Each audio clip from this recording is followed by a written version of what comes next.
This floor has been down for 1 year since I decided between DIYing it or using a contractor for it. I decided to go the contractor route. It is 1,500 square feet. I paid right at $11,000 to get it done. And today I'm going to talk about if it was worth it and what it looks like after a year.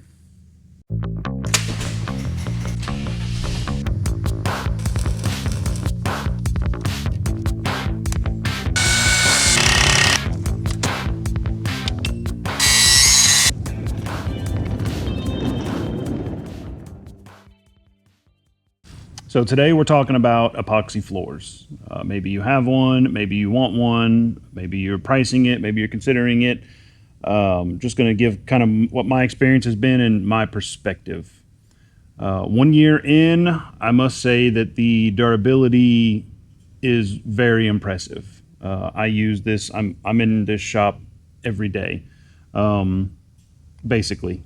And I do all sorts of things in here. I park my old truck in here, never had any hot tire pickup issues. I drive my lawnmower in here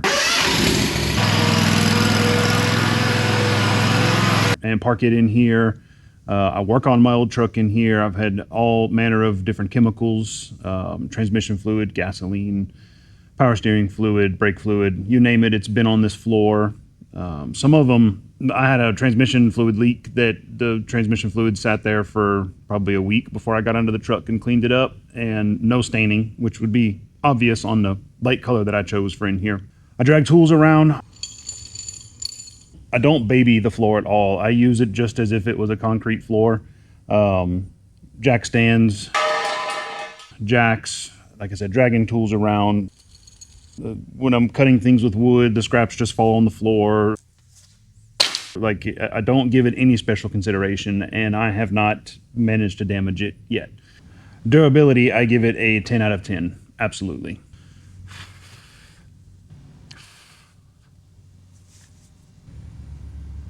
Damn fly.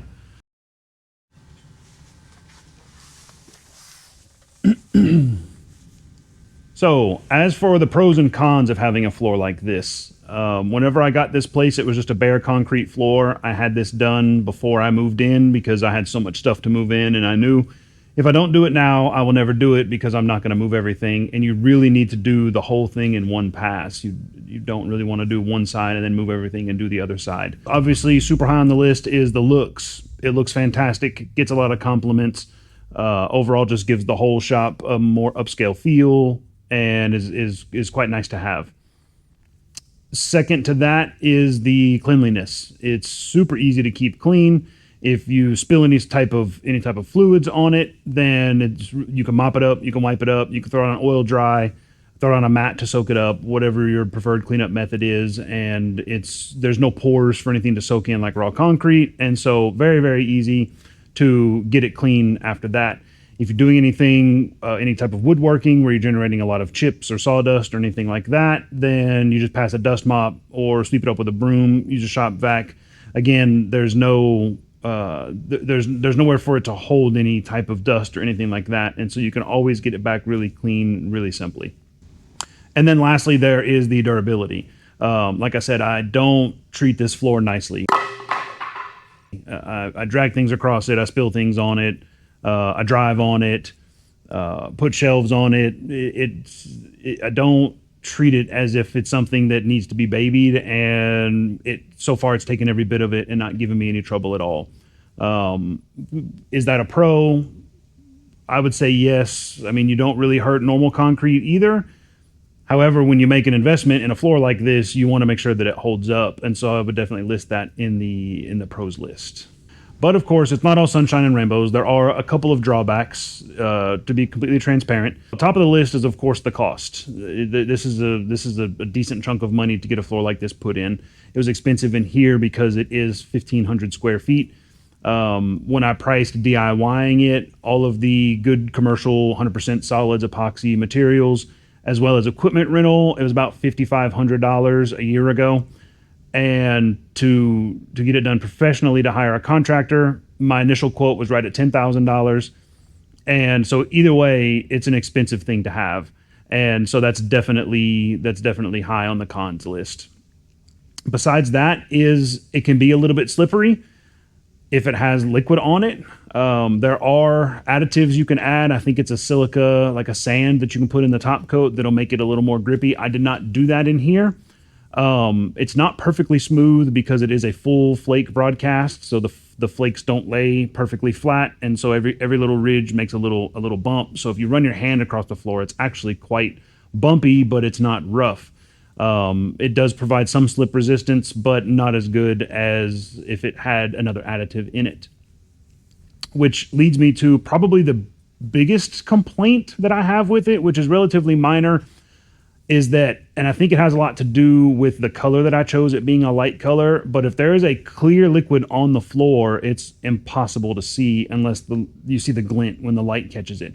But the whole floor is so glossy that you even have to stop and say, wait a minute, is that just glossy floor or is that water? So when I've brought in ice chests and things, and there's some water that winds up on the floor, I have to make a concerted effort to remember that I wipe it up so that I don't miss it, accidentally walk over it, and then with it being a little slippery, take a spill.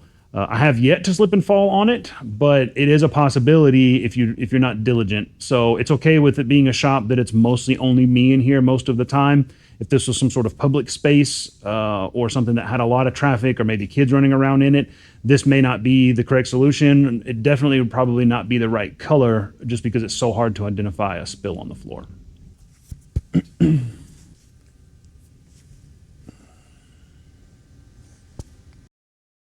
As a footnote to the chemical resistance, you can see this spot here. This is overspray from some spray painting that I did in here. I was impatient. It was raining outside. I wanted to get a gate built. I had some metal I needed to paint, so I laid down a tarp and got to painting. And by the time I was done, I looked and said, "Oh, what have I done?" You can see this is where I was painting. This is the worst part, but the overspray spread all the way. You can probably still see, this is where the tarp was. You can probably still see some of the outline. I think it stops about right here, and then you can see that it stops about right here. To clean it off, what I have to do is take acetone and wipe it with an acetone rag. It takes the paint, dissolves the paint immediately. It takes the paint right up, but it does not hurt the floor at all. What about DIY versus hiring a contractor? So I went back and forth on this before I made a decision on how I was going to do this. I'll explain to you why I ended up deciding to hire a contractor, even though it was more expensive, versus DIYing. I actually have done one of these as a DIY project before. I owned a home that had just a regular about 400 square foot 2-car garage in it. And I decided that I wanted an epoxy floor in there and decided to do it myself. And it came out awesome. I think after I did it, I lived there another 2 years. And it's been about 6 years since I lived in there. I drove by it, I don't know, maybe 6 months ago when the garage door happened to be open. It looked like the floor still looked good from the street when I drove by. That one, I didn't follow any of the rules. They say you just put that epoxy down and no top coat or anything, and it's supposed to work well. It just didn't sit right with me. And so I put down a primer, and then I put down the epoxy, and then I bought a good commercial grade clear coat, and I put a clear coat on top of it that smelled terribly like rotten bananas for some reason. But that floor held up awesome. I know there's some reviews on those kits from the store that they don't hold up well, hot tire pickup and things like that.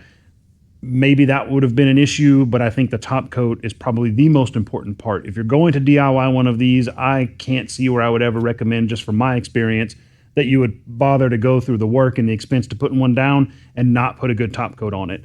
Once you put a top coat, the epoxy and the flake just becomes color at that point. But that one held up great. Me coming off of that, saying, hey, I've done this before, I can do it in here as well. Then I got to pricing the materials. I did not want to risk an area this big using those same materials. And I wanted to make sure that if I was going to do it in here, that I was going to get like the highest grade possible materials. And that floor that I did it on before was a brushed finish, so it didn't need any sort of additive to be grippy, and it had a lot of surface area for the primer and the epoxy to bond to, and it worked out really well. When it came to pricing out what it was going to take to DIY this floor, between materials and equipment rental, because this was a smooth finish, so it definitely was going to need grinding before putting epoxy down to make sure that it was going to adhere correctly. Along with buying the commercial grade materials, everything came in right at $5,500. I went back and forth on whether or not I was going to go that route, and why I ultimately decided not to DIY it is because of the flash off or curing time of the epoxy once you mix it. When you mix part A and part B, you only have, I think the one I was looking at, I think they said you had 20 or 25 minutes to work with it. And I was kind of doing the math in my head. I said, well, I need to do about 300 square feet at a time. And so in that amount of time, can I put down the epoxy that I need, mix up the other batch, and come back and be able to do like a 1 foot overlap between coats so that the color is consistent, and keep that pace up and do that 5 times in a row, because you can't stop once you start. And I thought about it and I said, I don't want to risk it. I said, I think I can probably do it. None of it's terribly complicated, but if I messed it up and I spent $5,500, then I was going to have to spend that amount of money again in order to do it a second time. And I said, by that point, I'm in contractor pricing territory. So could have got a couple of buddies to come over and help me, but just the scale of it, I said, the scale, the size of the space, it feels like it's too big for my comfort level with DIY. Then I decided to investigate the contractor route, and I made 3 phone calls to 3 different flooring contractors. Only one of them would tell me over the phone a ballpark price. I said, okay, well, that's within my budget, so thank you. Why don't you come out and take a look at it and give me a final price? The other ones, when I spoke to them, it was, well, we don't give any sort of ballpark pricing over the phone. We just have to come out and see it. Well, I have things to do. I don't want to come over here 3 separate times to meet with 3 separate contractors to find out that it was outside of my budget. I was like, I need a ballpark so I know if I'm going to go this route at all. The very nice guy that I ended up talking to that ended up doing a great job on this floor for me, that's why he landed the work, is because he would actually talk to me on the phone. I'm really happy the contractor route, not only because I didn't mess it up DIYing, but there was a couple of things that I know I would not have done prior to putting down the coating.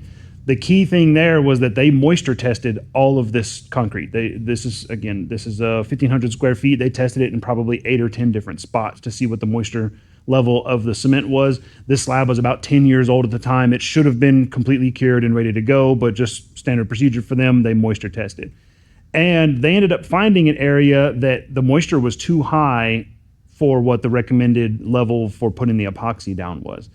And so they ended up coming back and shot blasting it. So my price went from $10,000 to $11,000 because I had to pay for the rental of the shot blasting and a little additional labor, and I had to pay for the coating that they put down. So there is a vapor barrier coating that can go down underneath the epoxy to make sure that there's no moisture issues. And so, but that was an additional fee. The whole floor didn't need it. It was just one section over here, and I never would have found that. I would have just happily gone and ground it up like they did, and I would have slapped down the epoxy, and I probably would have had lifting issues. So that right there saved me from having to do it twice, which is what I was afraid of whenever I chose contractor over DIY to begin with. So could not have been happier that they found that. I was okay with the increase in the price. I thought it was very fair. He was very transparent with me about what it was going to cost to do it. And they came in, they shot blast that one section, they put down the vapor barrier, and then they came back and they put the epoxy and the flake down. And then they came back a couple days later and they put down the clear coat.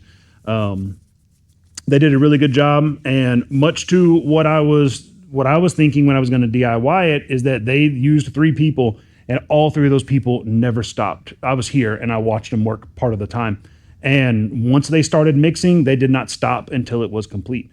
And as I'm watching them work, I said, I'm really glad that I did not DIY something of this scale by my own. I said I would have messed it up, or I would have wound up with a subpar product because I wouldn't have been able to keep the same pace. I wouldn't have gotten the correct overlap or things like that. So overall, for me, choosing a contractor was the correct decision.